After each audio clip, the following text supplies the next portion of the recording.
I'm a 20-year music industry veteran. I started off doing A&R at Island Records. I also did A&R at A&M and Virgin Records in marketing.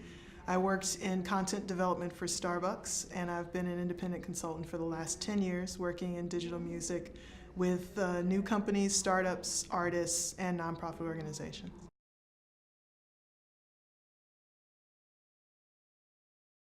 I think that the artist today has to decide where they would like to be and what kind of career they would like to have, what kind of relationship they would like to have with the public. There are artists who everything that you see is exactly who they are. They tell you everything that they do on social networking sites and through social media like Facebook or Twitter or MySpace or Bebo. Then there are artists who want to be performers and they want their persona that they present to the world to be an image and not to be who they exactly are. In both cases, the artists themselves or someone working with them has to manage what that image is. And I think that that's the biggest change for artists in this environment is that they are now the keepers of their image. Previously, in the dominant era of MTV and the record company and a video director basically could figure out how to present you, and that would be the prevailing image that people would see unless they would go to a show. So they would see the image of the video, they would get your recording, which also presented certain images, and all of this made up a picture. Now the artist has the ability, if they have the willingness and the time, to sculpt what that picture is for themselves. In the environment that we currently live in, and I can speak specifically to the environment for popular culture in America, it is celebrity driven and it's personality driven. So if the artist cannot come up to that because that's simply not who they are, then they'll have to partner with someone who can help them express their brand in a different way. Obviously, there are going to be people who will connect with that. It just may not connect on the same kind of scale.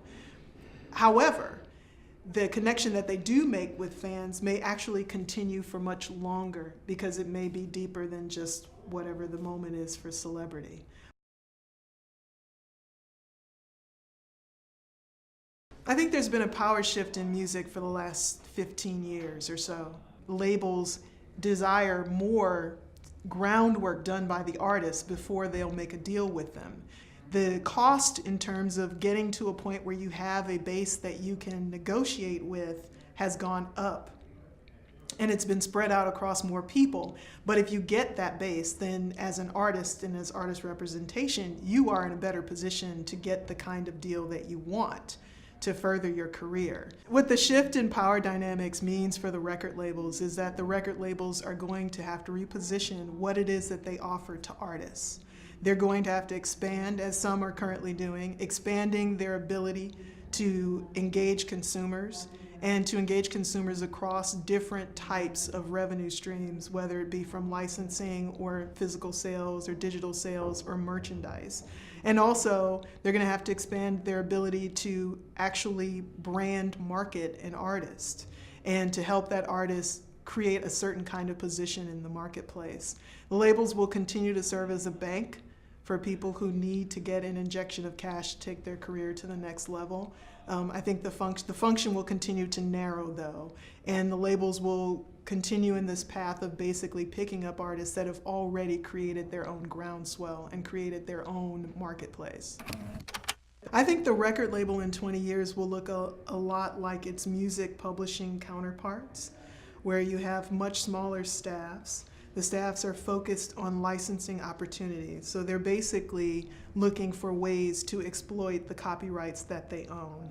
There will be a small segment of staff that does marketing, that works with very big artists that have global sales potential or global sales bases that benefit from having a multinational corporation manage their business and manage the tracking of the income.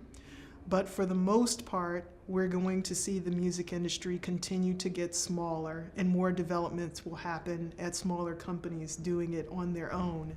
The record label itself, I believe, will always exist. There won't be necessarily a huge group of major labels that control so much, but the idea of what a record label is and does can exist as an artist and manager being the record label and creating those services opportunities for themselves.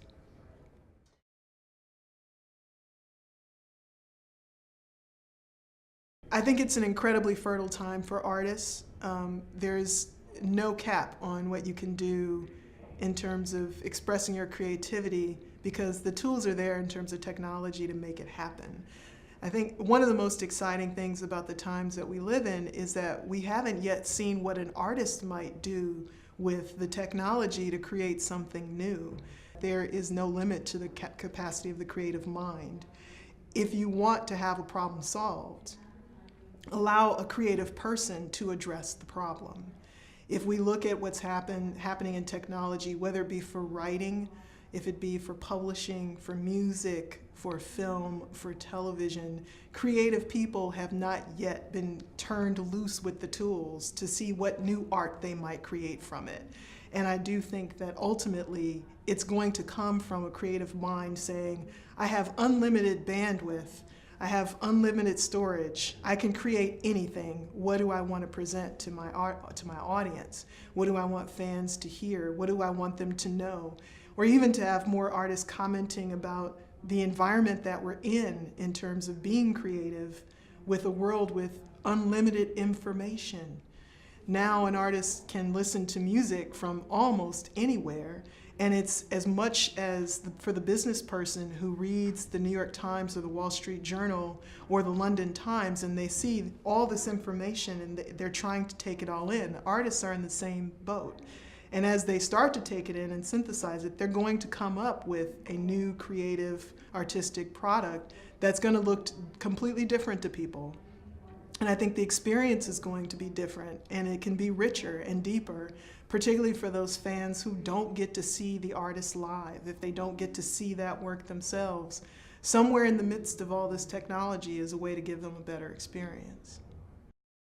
The creation of a new kind of work, a new kind of creative work, is going to happen from someone who's multidisciplinary, from an artist who understands how to make great music but also understands visual aesthetics, that has a sense for how to use video, that has a sense for how to use the projection of an image, whether it be their own or something that they think speaks to a theme that they might be writing about or working with.